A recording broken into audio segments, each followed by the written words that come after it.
என்னுடைய முதற்கால் நடிகலந்த வணக்கம். தம்பி அதை கொஞ்சம் கொடி கீழே இறக்குங்கப்பா, சொன்ன கொஞ்சம் புரிக்க கொஞ்சம் இறக்குங்க. அவைய விருதுநகர் சட்டமன்ற தொகுதியில் அண்ணா திமுக சார்பாக 5 தொகுதியில் கழக வெற்றி வேட்பாளர் நிறுத்தப்பட்டிருக்கின்றோம். சிவகாசி சட்டமன்ற தொகுதியில் முன்னாள் அமைச்சர் அருமைச்சர் திரு KT ராஜேந்திர பாலாஜி அவர்கள் நிறுத்தப்பட்டிருக்கிறார். திருச்சுழி சட்டமன்ற தொகுதியில் முன்னாள் MLA MSR ராஜவர்மன் அவர்களை நிறுத்தப்பட்டிருக்கின்றோம். ஸ்ரீவில்லிபுத்தூர் சட்டமன்ற தொகுதியில் முன்னாள் MLA திருமதி M சந்திரபிரபா அவர்களை நிறுத்தப்பட்டிருக்கின்றோம். விருதுநகர் சட்டமன்ற தொகுதியிலே திரு VG கணேசன் அவர்களை நிறுத்தப்பட்டிருக்கின்றோம். அருப்புக்கோட்டை சட்டமன்ற தொகுதியிலே திரு சேதுபதி அவர்களை நிறுத்தப்பட்டிருக்கின்றோம். இந்த 5 பேரும் மக்களுக்காக சேவை செய்யக்கூடியவர்கள். திரு ராஜேந்திர பாலாஜியை பொறுத்த வரைக்கும் இந்த தொகுதியுடைய வளர்ச்சிக்கு பாடுபட்டவர். அவர் அமைச்சராக இருக்கும் பொழுது என்னை சந்திக்கின்ற பொழுதெல்லாம் இந்த மாவட்ட மக்களுடைய நலன் கருதி சார்ந்த பிரச்சனையை தான் வைப்பார். அப்படி ஒவ்வொன்றாக இந்த மக்களுடைய வளர்ச்சிக்காக, இந்த மாவட்ட மக்களுடைய திட்டங்கள் பெறுவதற்காக உழைத்தவர் சகோதரர் திரு ராஜேந்திர பாலாஜி அவர்கள். திரு MSR ராஜவர்மன்கள் அவர் சட்டமன்றத்திலே தொகுதியினுடைய மக்களுக்காக குரல் கொடுக்கக்கூடியவர். அந்த மக்களுக்கு வாதாடி பல்வேறு திட்டங்களை இந்த தொகுதியிலே பெற்று தந்தார். திருமதி சந்திரபிரபா அவர்கள் MLA இருக்கின்ற பொழுது சட்டமன்றத்திலே பேசி அந்த தொகுதி மக்களுக்கு பல்வேறு திட்டங்களை பெற்று தந்தவர் சகோதரி சந்திரபிரபா. திரு VG கணேசன் புதிதாக வேட்பாளர் நிறுத்தப்பட்டிருக்கின்றோம். அவர் மக்களிடத்தில் எளிமையாக பழகக்கூடியவர். நீங்கள் கூப்பிட்ட குரலுக்கு ஓடோடி வந்து உதவி செய்யக்கூடிய நற்பண்பு கொண்டவர் ஆரம்பித்த VG கணேசன் அவர்கள். திரு சேதுபதி அவர்கள் நகர கழக செயலாளர் இருக்கின்றார். மக்களிடத்தில் இனிமையாக பள்ளக்கூடியவர். அந்த தொகுதியில் இருக்கின்ற மக்களுக்கு தேவையான நன்மைகளை செய்வதற்காக எப்பொழுதும் கூப்பிட்ட குரலுக்கு ஓடோடி வரக்கூடியவர் திரு சேதுபதி அவர்கள். இந்த 5 பேர்களுக்கும் இரட்டலை சின்னத்திலே வாக்களித்து வெற்றி பெற செய்யுங்கள்.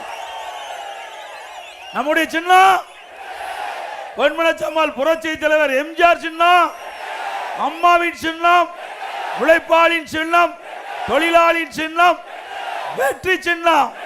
வாக்களிப்பீர் இரட்டலைக்கு. அதே போல நம்முடைய அனைத்து இந்திய அண்ணா திராவிட முன்னேற்ற கழக தலைமையில் அமைக்கப்பட்ட தேசிய ஜனநாயக கூட்டணியில் அங்கம் வைக்கின்ற மரியாதைக்குரிய தமிழக மக்கள் முன்னேற்ற கழகத்தின் சார்பாக ராஜபாளையம் சட்டமன்ற தொகுதியிலே போட்டியிடுகிறார் டாக்டர் பிரிசிலா பாண்டியன் அவர்கள். எங்கே நிற்கின்றார் உங்கள் முன் அவருடைய கணவர் திரு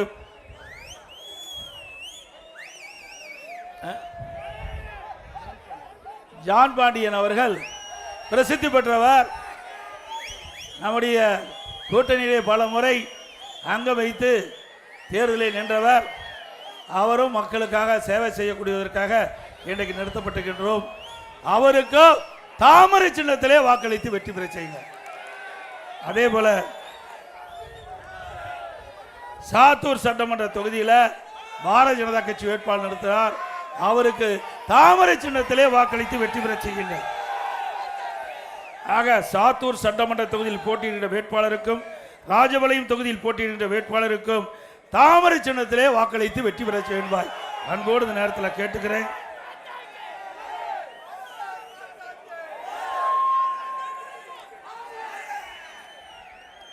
இன்னைக்கு சிவகாசினா தமிழ்நாடு முழுவதும் நம்முடைய ஞாபகத்துக்கு வருவது பட்டாசு தொழில்.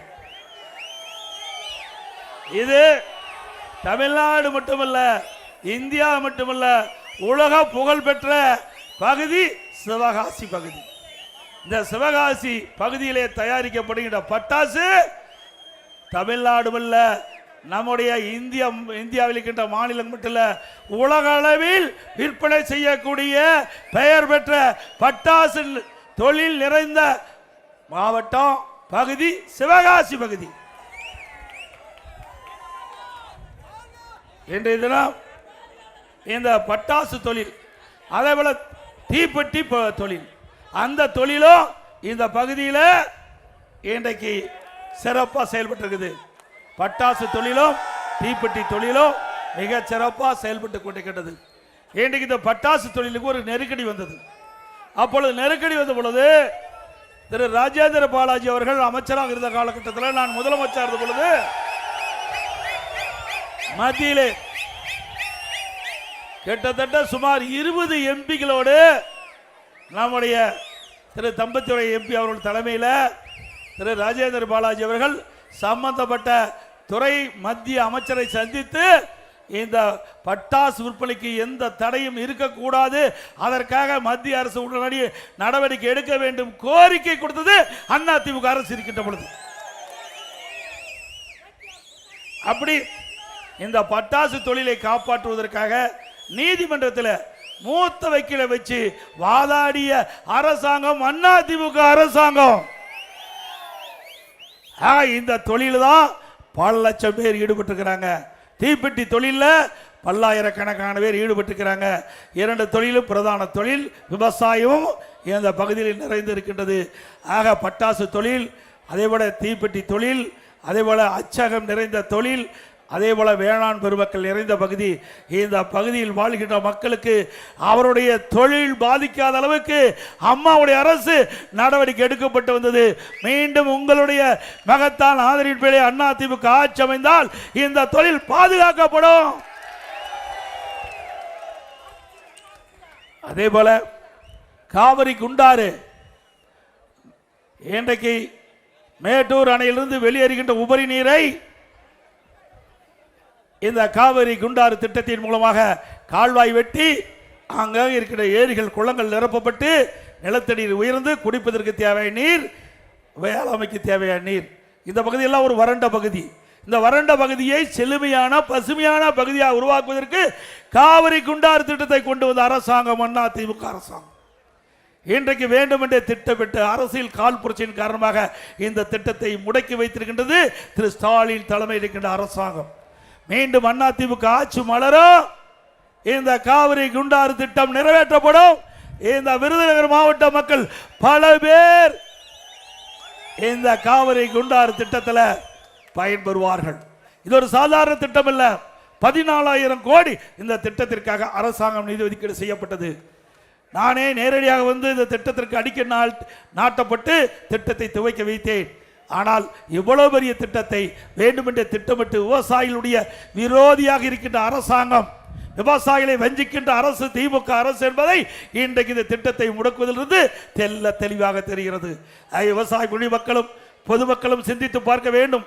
14,000 கோடி ஒரே திட்டத்திற்கு மாநில அரசாங்கத்திலிருந்து நிதி ஒதுக்கீடு செய்யப்பட்டு அந்த திட்டத்தை நிறைவேற்றுகின்ற பொழுது ஆட்சி மாற்றம் ஏற்பட்டு ஆட்சிக்கு வந்த திராவிட முன்னேற்ற கழகம் திட்டத்தை முடக்கி இருக்கின்றது. மீண்டும் உங்களுடைய மகத்தான ஆதரவின் பேரில் அதிமுக ஆட்சி வளர்ந்தவுடனே காவிரி குண்டாறு திட்டம் நிறைவேற்றப்படும்.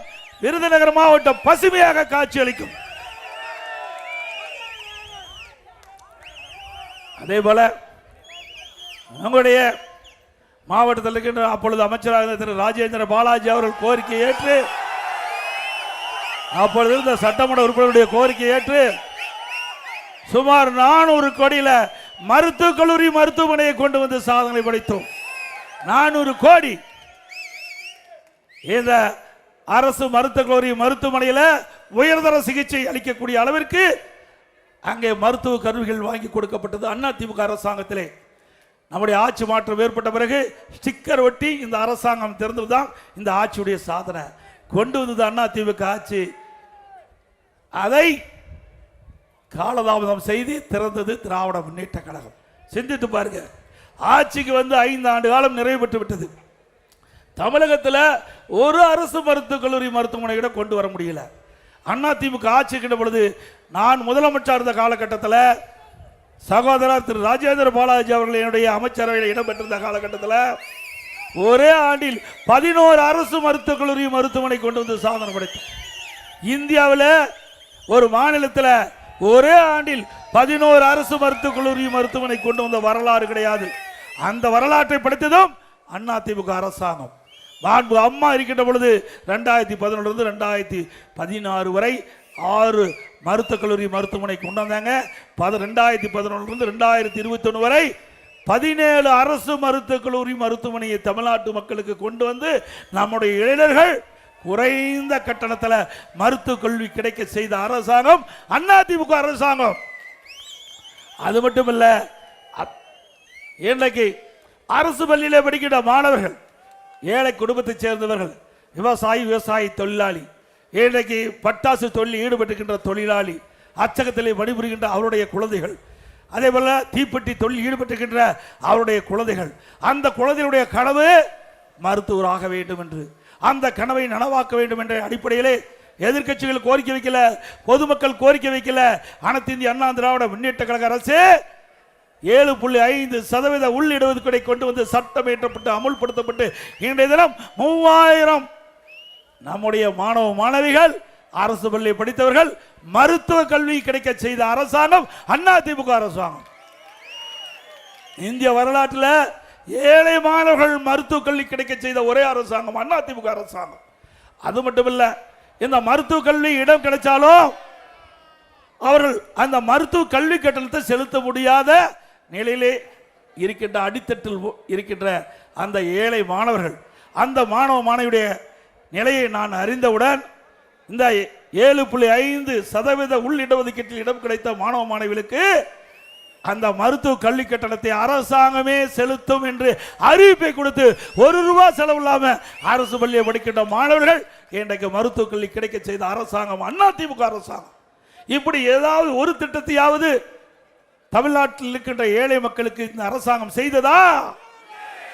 செய்ததாக நல்லா சத்தமா சொல்லுங்க தம்பிய. அதே போல இன்றைக்கு சட்ட ஒழுங்கு சந்தி சிரிக்குது, உண்மைதானே? இன்னைக்கு மக்களுக்கு பாதுகாப்பு இருக்குதா? சிறுமிகளுக்கு பாதுகாப்பா? பெண்களுக்கு பாதுகாப்பா? பாட்டிமாருக்கு பாதுகாப்பா? இப்படிப்பட்ட கேவலமான ஆட்சி தொடர வேண்டுமா? சட்ட ஒழுங்கு டிஜிபி, நிரந்தர டிஜிபி நியமிக்க முடியல. ஒரு கையிலாகாத அரசாங்கம், திறமையற்ற அரசாங்கம், பொம்மை முதலமைச்சர் தமிழகத்தை ஆண்டு கொண்டிருக்கின்ற காரணத்தினாலே சட்ட ஒழுங்குக்கு நிரந்தர டிஜிபி கூட நியமிக்க முடியாத ஒரு கேவலமான அரசாங்கம் திமுக அரசாங்கம். இன்னைக்கு சட்ட ஒழுங்கு சிறப்பாக இருந்தால் தான் ஒரு நாடு வளர்ச்சி அடையும். ஆனால் இந்த அரசாங்கத்தை பற்றி, இந்த திமுக அரசாங்கத்துக்கு அதை பற்றியெல்லாம் கவலை இல்லை, குடும்பத்தை பற்றி தான் கவலை. எப்பொழுதும் சிந்தனை திரு ஸ்டாலின் அவர்களுக்கு தன் குடும்பத்தில் இருக்கிறவர்களுக்கு ஆட்சி அதிகாரத்துக்கு வர வேண்டும் என்ற சிந்தனையில் செயல்படுகின்ற திரு ஸ்டாலினுடைய அரசு தொடர வேண்டுமா? ஆக நாட்டு மக்களை பாதுகாப்பதிலே கவனம் செலுத்த வேண்டும். ஆனால் இன்றைய முதலமைச்சர் அதையெல்லாம் கவலைப்பட்டதா தெரியல. பல முறை சட்டமன்றத்தில் பேசியாச்சு, பத்திரிகையின் வாயிலாக பேட்டி கொடுத்தாச்சு, ஊடகத்தின் வாயிலாக பேட்டி கொடுத்தாச்சு. ஆனால் இதுவரை நிரந்தர டிஜிபி நியமிப்பதற்கு இந்த அரசு எந்தவித முயற்சியும் எடுக்கவில்லை. அதனால நீதிமன்றம் போனோம், நீதிமன்றம் போய் கூட நீதிமன்றம் உத்தரவு கொடுத்து கூட இன்னும் நிரந்தர டிஜிபி நியமிக்கவில்லை. ஆக இப்படிப்பட்ட ஒரு மோசமான அரசாங்கம் தமிழகத்திலே தேவையா? அதே போல எங்கே பார்த்தாலும் போதைப் பொருள் இல்லாத இடமே கிடையாது, உண்மைதானுங்க? எங்க பார்த்தாலும் கஞ்சா விக்குது. கஞ்சா பல வடிவத்தில் வந்தாச்சு. மாத்திரை வடிவத்தில் வருதுன்னு சொல்றாங்க, சாக்லேட் வடிவத்தில் வந்துன்னு சொல்றாங்க, திரவ வடிவத்தில் வந்துன்னு சொல்றாங்க. இப்படி பல ரூபத்தில் இன்றைக்கு கஞ்சாவில் தயாரிக்கப்பட்டு இன்றைக்கு மாணவர்கள், பள்ளி மாணவர்கள், கல்லூரி மாணவர்கள், பொதுமக்கள் இந்த கஞ்சாவை பயன்படுத்தியதால் அவர் வாழ்க்கை சீரழிகிறது. அப்படிப்பட்ட ஒரு மோசமான ஆட்சி தமிழகத்திலே தொடர வேண்டுமா?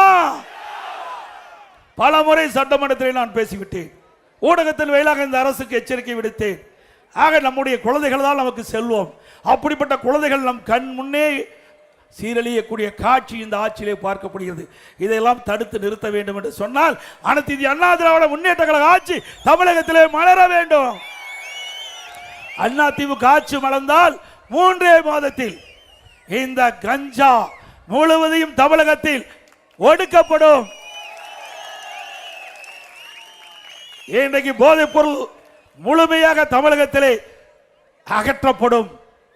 3 மாதத்தில் கஞ்சா எங்கும் இல்லாத அளவிற்கு நடவடிக்கை எடுக்கின்ற அரசாக அதிமுக அரசு இருக்கும். அதோட இன்றைக்கு திராவிட முன்னேற்ற கழகத்திலே ஒரு டிஜிபி இருந்தார். அந்த டிஜிபி ஒரு அறிக்கை வெளியிட்டார், கஞ்சாவை நான் ஒழிப்பேன் அப்படின்னு. நானும் நினைச்சேன், பரவாயில்ல, இந்த டிஜிபியாவது, சட்ட ஒழுங்கு டிஜிபியாவது நாம் கொடுக்கின்ற குரலுக்கு மரியாதை கொடுத்து இந்த கஞ்சாவை ஒழிப்பதற்கு நடவடிக்கை எடுக்கிறான்னு சொல்லி அவர் 2.0 அப்படின்னு ஒன்று அறிவித்தார். பிறகு 3.0 அறிவித்தார். பிறகு 4.0 அறிவித்தார். கடைசியில் ஓ போட்டு ரிட்டையர் ஆயிட்டார்.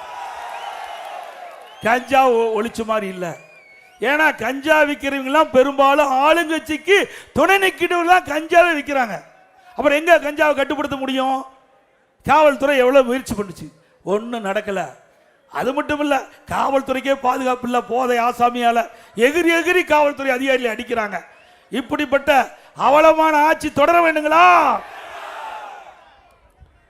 அதே போல இன்றைக்கு பார்த்தீங்களா, போதைப் பொருள், இன்றைக்கு போதை ஆசாமியால் எங்க பார்த்தாலும் கொலை நடக்குது, கொலை நடக்குது, வழிப்பிரிவு நடக்குது. பாலில் சீண்டல் நடக்காத நாளே இல்லை. சிறுமிகளுக்கே பாதுகாப்பு இல்லை. 2 வயசு குழந்தை கூட விட்டு வைக்க மாட்டேங்கிறாங்க இந்த காம கொடுகள். சிந்திச்சு பாருங்க, இப்படி ஒரு மோசமான ஆட்சி. இதற்கு என்ன காரணம்? ஆளுகின்ற தலைமையிலே பொறுப்பில் இருக்கின்றவர்கள் இன்றைக்கு சரியான முறையிலே சட்ட ஒழுங்கை பாதுகாக்க தவறிய காரணத்தினால் இப்படிப்பட்ட ஒரு மோசமான நிகழ்வுகள் தமிழகத்தில் நடந்து கொண்டிருக்கிறது என்பதை நாம் எண்ணி பார்க்க வேண்டும். இதற்கெல்லாம் முற்றுப்புள்ளி வைக்கின்ற ஒரே தேர்தல் சட்டமன்ற பொது தேர்தல்.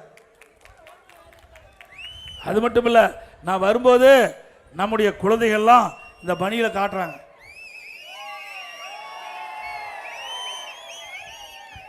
அண்ணா திமுக ஆட்சி வர வேணும், திமுக ஆட்சி வேண்டாம். என்ன எழுதியிருக்கு?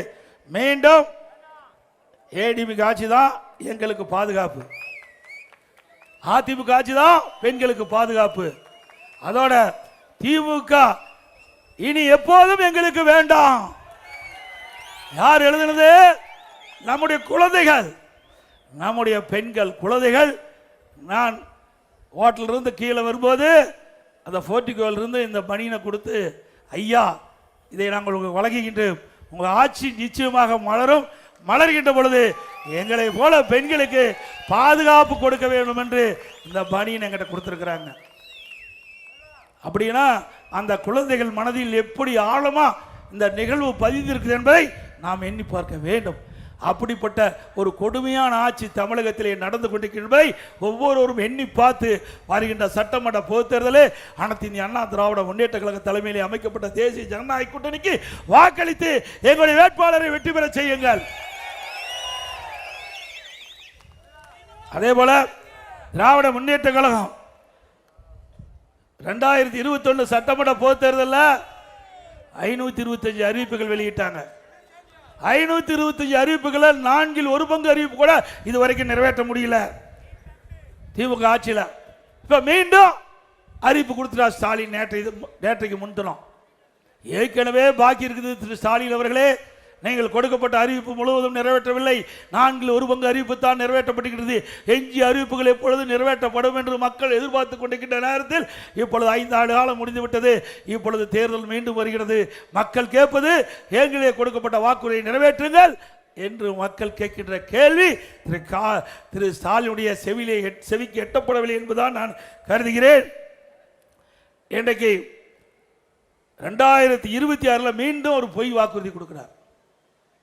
ஏற்கனவே கொடுக்கப்பட்ட வாக்குறுதியை நிறைவேற்ற முடியல.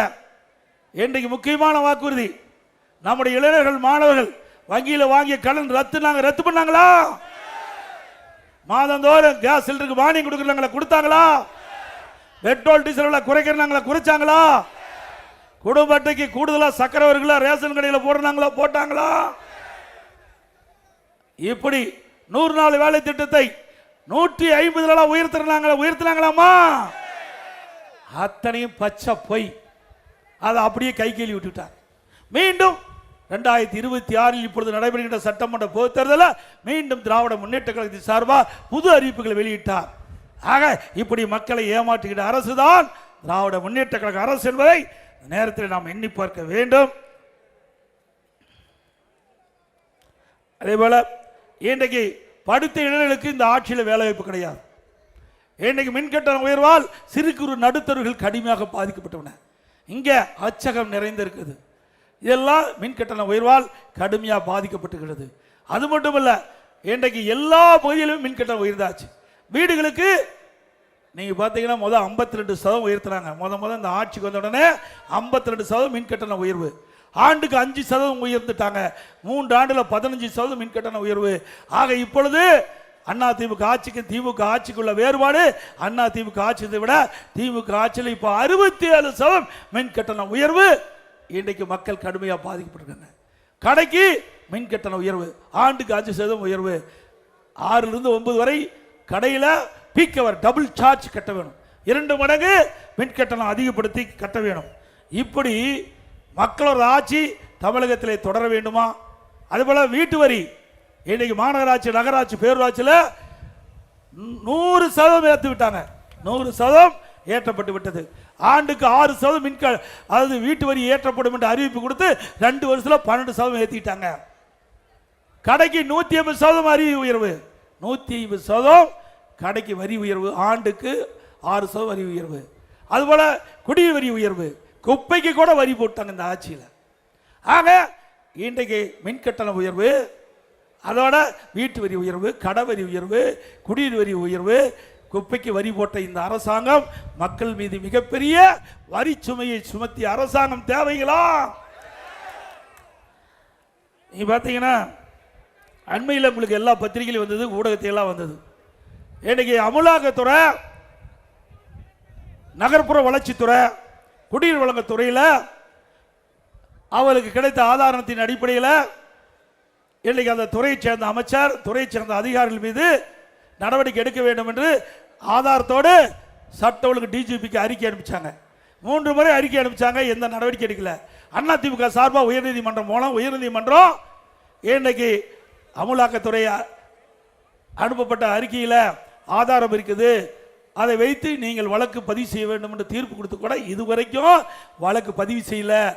ஆக இன்றைக்கு இந்த 2 துறையில் பல கோடி ரூபாய், 1000 கோடிக்கு மேல ஊழல் நடைபெற்றதாக அமலாக்கத்துறை தெரிவிக்கப்பட்டிருக்கிறது. ஆதாரத்தோட மீண்டும் அதிமுக ஆட்சி மலரும், சம்பந்தப்பட்ட துறையில் இருக்கின்ற அதிகாரி மீதும் அமைச்சர் மீதும் நடவடிக்கை எடுக்கப்படும். அதோட இந்த 2 வருஷத்துக்கு முந்தி அப்பொழுது நிதியமைச்சர் இருந்தார், திரு பல்வேல் தியாகராஜன் ஒரு அமைச்சர் இருந்தார். எல்லா ஆடியோகளையும் பார்த்துருப்பீங்க. அப்போ அவர் தெரிவிக்கிறார் ஆடியோ மூலமாக, திரு உதயநிதி அவர்களும் திரு சபரீசன் அவர்களும் 30,000 கோடி கையில் வைத்துக் கொண்டு என்ன செய்வது என்று தடுமாறி கொண்டிருப்பதாக அந்த ஆடியோ செய்தி வெளிவந்தது. வந்ததில்ல? எல்லாம் பார்த்துருப்பீங்களா? இது வரைக்கும் முதலமைச்சர் எந்த பதிலும் இல்லை.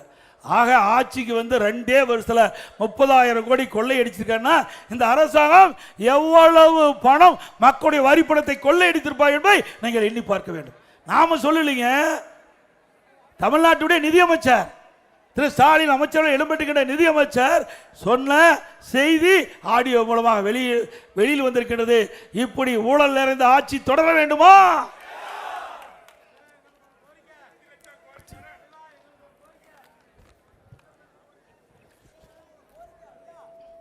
விலைவாசி உயர்வு, திராவிட முன்னேற்ற கழகம் எப்பொழுதெல்லாம் ஆட்சிக்கு வருகிறதோ அப்போதெல்லாம் விலைவாசி விண்ணை முட்டுகின்ற அளவுக்கு விலை உயர்ந்துவிடும். உணவுப் பொருட்கள் கடுமையாக விலை உயர்ந்துட்டது. இன்னைக்கு பெரும்பாலும் இந்த விருதுநகர் மாவட்டத்தில் இருக்கின்ற மக்கள் நீங்கள் எண்ணி பாருங்க, சிவகாசியில் இருந்தாலும் சரி, இன்னைக்கு மற்ற பகுதியில் இருந்தாலும் சரி, இன்னைக்கு தொழிலாளர்கள் நிறைந்த பகுதி. இவள் அத்தனை பேரும் வேலைக்கு சென்று, அப்படி வேலைக்கு சென்றால் தான் அவர் வீட்டில் அடுப்பு எரியும். அப்படி அடித்தட்டிலே வாழ்கின்ற மக்கள் இந்த விலைவாசி உயர்வால் கடுமையாக பாதிக்கப்பட்டிருக்கிறாங்க. அந்த பாதிப்பிலிருந்து அந்த ஏழை மக்களை மீட்டெடுப்பிற்கு இந்த அரசாங்கம் எந்தவித நடவடிக்கையும் இதுவரைக்கும் எடுக்கல. இன்றைக்கு அரிசி விலை உயர்ந்தாச்சு, கிட்டத்தட்ட 30 ரூபாய் உயர்ந்திருக்குது. அதே போல இட்லி அரிசி, பொன்னி புழுங்கல் அரிசிலாம் 35 ரூபா ஒரு கிலோவுக்கு அதிகரிச்சிருக்குது அதிமுக ஆட்சியோட. கடல் எண்ணெய் 1 கிலோ 70 ரூபா திமுக ஆட்சியில் விலை உயர்ந்திருக்குது. நல்லெண்ணெய் 1 கிலோ 250 ரூபா திமுக ஆட்சியில் விலை உயர்ந்திருக்குது. பருப்பு விலை கிட்டத்தட்ட 44 ரூபா 46 ரூபா விலை உயர்ந்திருக்குது. அதே போல் உளுத்தம் பருப்பு கிட்டத்தட்ட 41 ரூபா விலை உயர்ந்திருக்குது. இப்படி உணவுப் பொருட்களுடைய விலை விண்ணை முட்டிக்கிட்ட அளவுக்கு விலை உயர்ந்திருக்குது. ஆனால் இதை குறைப்பதற்கு இந்த அரசு எந்த நடவடிக்கை எடுக்கலை. இதனால் ஏழை மக்கள் கடுமையாக பாதிச்சிருக்கிறாங்க. இதே அதிமுக அரசு இருக்கின்ற பொழுது, இப்படி உணவுப் பொருள் விலை ஏறுகின்ற பொழுது அதற்கென்று ஒரு நிதி 100 கோடி ரூபாய் ஒதுக்கி, விலை கட்டுப்பாட்டு நிதி என்ற ஒரு நிதியை ஒதுக்கி, எந்த உணவுப் பொருள் விலை ஏறுகிறதோ அந்த உணவுப் பொருள் எந்த மாநிலத்தில் விலை குறைவாக இருக்கிறதோ அங்கே போய் கூட்டுறவுத்துறையின் மூலமாக கொள்முதல் செஞ்சு கொண்டு வந்து தமிழ்நாட்டில் கூட்டுறவுத்துறை மூலமாக விற்பனை செஞ்சு அந்த விலை உயர்வை தடுத்த அரசாங்கம் அதிமுக அரசாங்கம். இப்படி மக்களை பற்றி சிந்திக்காத அரசாங்கம் தேவைங்களா? ஏழை மக்களை வாட்டி வதைக்கின்ற அரசாங்கம் தொடர வேண்டுமா? இன்னைக்கு எப்பொழுது பார்த்தாலும் ஸ்டாலின் சொல்றார், திமுக ஆட்சி தான் சூப்பர் ஆட்சியா, இந்தியாவுக்கே முதன்மையான ஆட்சி திமுக ஆட்சி. எதில் ஊழல் செய்வதில் நம்பர் 1 ஆட்சி திமுக ஆட்சி. உண்மைதானே? டாஸ்மாக்ல ஊழல், பல துறைகளின் ஊழல், ஊழல் நிறைந்த அரசாங்கம் திமுக அரசாங்கம். இந்தியாவில் பல மாநிலம் இருக்குது. ஆனால் திரு கருணாநிதி அவர்கள் முதலமைச்சர் இருந்த காலகட்டத்தில் ஊழலுக்காக கலைக்கப்பட்ட ஒரே அரசாங்கம் திமுக அரசாங்கம். உண்மைதானே? எந்த அரசாங்கம் இதுவரை ஊழலுக்காக கலைக்கப்படல, திமுக அரசாங்கம் தான் கலைக்கப்பட்டிருக்கிறது. ஊழலில் ஊற்றுக்கண் திமுக, திமுகனா ஊழல், ஊழல்னா திமுக, ரெண்டையும் பிரிச்சு பார்க்க முடியாது. அப்படி ஒன்னோட ஒண்ண மெர்ஜி ஆயிட்டு. ஆக அப்படிப்பட்ட திமுக அரசாங்கம் மீண்டும் தொடர வேண்டுங்களா? அப்புறம் கடன் வாங்குறதுல கவலைப்படுறதே இல்லை. தலைக்கு மேலே போயாச்சு, ஜான் போன என்ன மூலம் போனான்னு கிராமத்தில் சொல்கிற மாதிரி 5 லட்சம் கோடி கடன் வாங்கி வச்சுட்டார். மகாராஷ்டிரா 5 லட்சம் கோடி கடன் வாங்கி வச்சுட்டார். இதையெல்லாம் நாம தாங்க கட்ட வேணும். எல்லாம் வர்றீங்க, வேடிக்கை பார்க்குறீங்க, நாங்கள் பேசுகிறத கேட்குற நினைக்காதீங்க. உங்களுடைய தலையில் சுமத்தப்பட்ட கடன் 5 லட்சம் கோடி. 5 லட்சம் கோடி சாதாரண விஷயம் இல்லைங்க. தமிழகத்தில் 73 ஆண்டு காலம் பல கட்சிகள் தமிழகத்தை ஆண்டு இருக்குது, ஆட்சி புரிந்திருக்குது. 2021 வரை தமிழகத்தினுடைய கடன் அளவு 4,85,000 கோடி. திமுக ஆட்சிக்கு வந்து 2021 2026 வரைக்கும் 5 ஆண்டுல 5 லட்சம் கோடி கடன் வாங்கியிருக்கிறாங்க. அப்படின்னா இந்த ஆட்சியில் எப்படி கடன் வாங்கப்பட்டது என்பதை நாம் ஒவ்வொருவரும் சிந்திக்க வேண்டிய காலம் இந்த காலகட்டம். சிந்திச்சு பார்க்க வேண்டும்.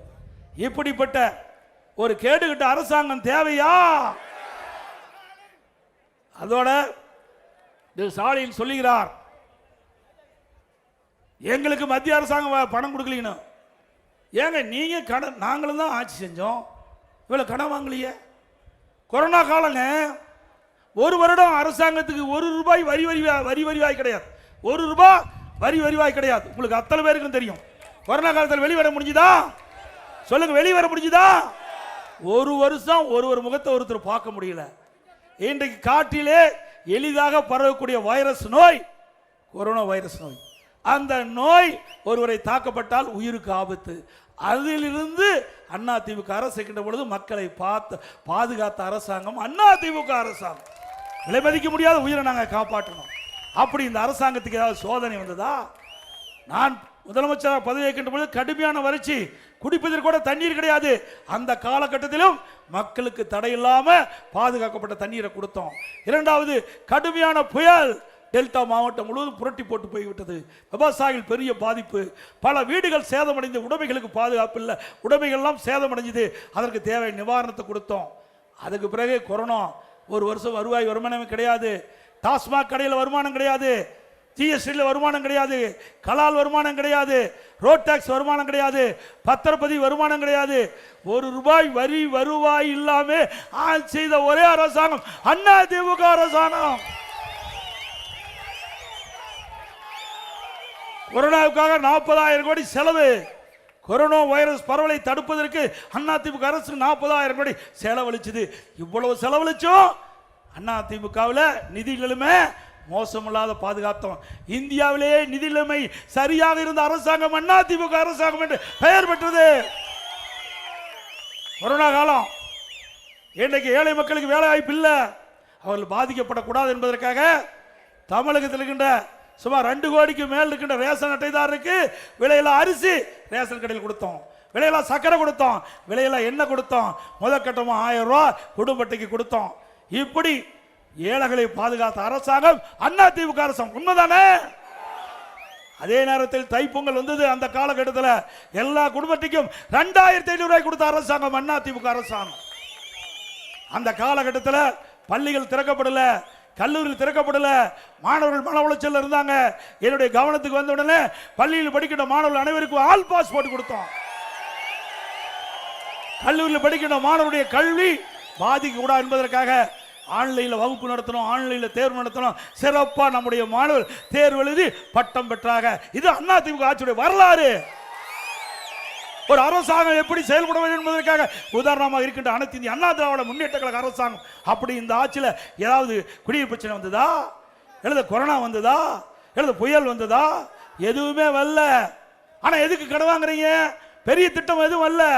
2020-21 வந்த வருவாயை விட 2024-25 திராவிட முன்னேற்ற கழக ஆட்சியில் 1,36,000 கோடி கூடுதலாக வருவாய் வந்திருக்குது. கூடுதலாக வருவாய் வந்தாச்சு. கடன் அதிகமாக வாங்குறீங்க, புதிய திட்டம் எதுவும் வரல. அப்படின்னு இந்த பணம் எங்கேயா போச்சு? போற இடத்துக்கு போயிட்டு. போற இடத்துக்கு உங்களுக்கு எந்த இடத்துக்கு போகணும்னு எல்லாமே தெரியும், தெரியுமில்ல? ஆக இப்படிப்பட்ட ஆட்சி தேவையா? மக்களுடைய பணத்தை சுரண்டுகின்ற ஆட்சி தேவையா? மக்களுடைய பணத்தை அபகரிக்கின்ற ஆட்சி தேவையா? இதற்கெல்லாம் முடிவு கட்டுகின்ற தேர்தல் வருகின்ற சட்டமன்ற பொது தேர்தல் என்பதை இந்த நேரத்தில் சுட்டிக்காட்டி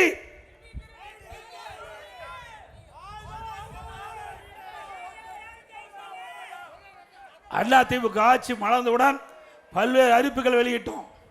இன்றைக்கு வரிவாய் உயர்வு, விலைவாசி உயர்வு, இதனால் மக்கள் பாதிக்கப்பட்டிருக்கிறாங்க.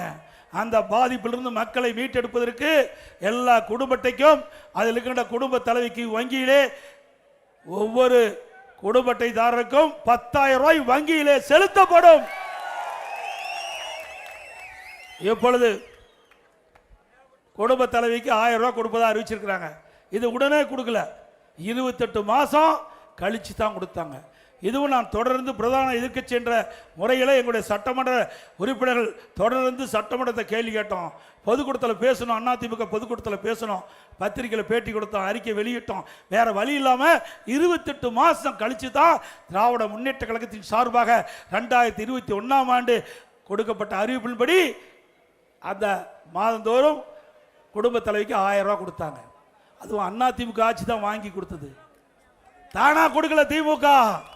அதுவும் அதிமுக வாதாடி போராடி தான் மாதந்தோறும் 1000 ரூபாய் குடும்ப தலை கிடைக்குது. இப்போ அது 2000 ரூபாயாக உயர்த்தப்படும். எல்லா குடும்பத்தையும் ஃப்ரிட்ஜ் விலையில்லாம வழங்கப்படும், குளிர்பதன பெட்டி விலையில்லாம வழங்கப்படும். அதே போல வேலைக்கு செல்லுகின்ற பெண்கள் குறித்த நேரத்தில் பணிக்கு போக வேண்டும். பணி முடிந்து வீடு திரும்புவதற்காக இன்றைக்கு 5 லட்சம் அம்மா இருசக்கர வாகனம் மானியத்தில் வழங்கப்படும். ஒவ்வொரு அம்மா இருசக்கர வாகனத்துக்கு 25,000 ரூபாய் மானியம் கொடுக்கப்படும். இன்றைக்கு நம்முடைய குடும்ப அட்டைதாருக்கு வருஷத்துக்கு 3 சிலிண்டர் விலை இல்லாமல் வழங்கப்படும். ஒவ்வொரு பொங்கல் என்றும் பொங்கல் தொகுப்போடு 1000 ரூபாய் பொங்கல் பரிசு வழங்கப்படும். இன்றைக்கு பெண்கள் தான் நகர பேருந்தில் கட்டணம் இல்லாமல் பயணம் செய்கிறாங்க. அதிமுக ஆட்சி வளர்ந்த உடனே ஆண்களும் நகர பேருந்தில் கட்டணம் இல்லாமல் பயணம் செய்யலாம்.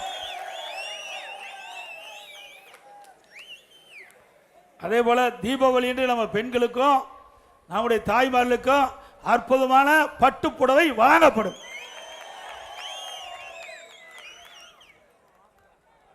ஆட்டோ ஓட்டுநர்கள் ஆட்டோ சங்கத்தில் பதிவு பெற்றிருந்தா புதிதாக ஆட்டோ வாங்கினா 75,000 ரூபாய் மானியம் வழங்கப்படும்.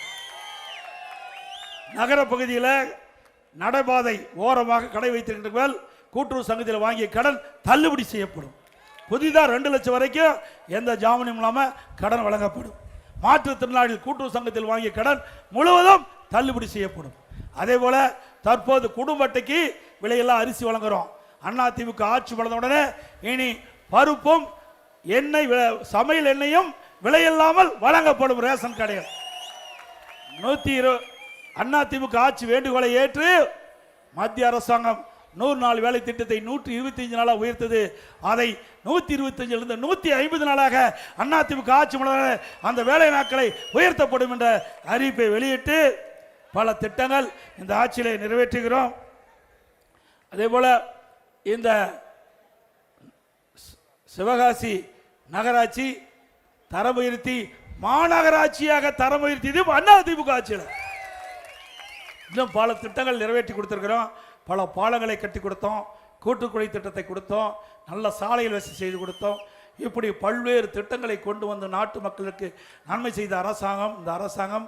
விருதுநகர் மாவட்டத்தில் இருக்கின்ற அனைத்து சட்டமன்ற தொகுதியிலும் மக்களுக்கு தேவையான திட்டங்களை கொடுத்த ஒரே அரசாங்கம் அதிமுக அரசாங்கம். மீண்டும் அதிமுக அரசு மலர நீங்கள் அத்தனை பேரும் நல்ல ஆதரவை நல்க வேண்டும் என்று கூறி உங்களுடைய பொன்னான வாக்கினை கழக வெற்றி வேட்பாளருக்கு 2 லட்சத்திலே வாக்களித்து வெற்றி பெற்று நம்முடைய கூட்டணி கட்சி வேட்பாளருக்கு தாமரை சின்னத்திலே வாக்களித்து வெற்றி பெற செய்வோம்.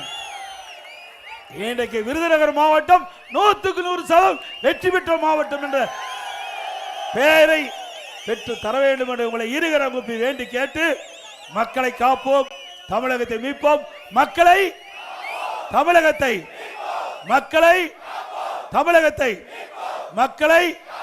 தமிழகத்தை ஸ்டாலின் மாடல் அரசு, ஃபெயிலியர் மாடல் அரசு, பை பை ஸ்டாலின்.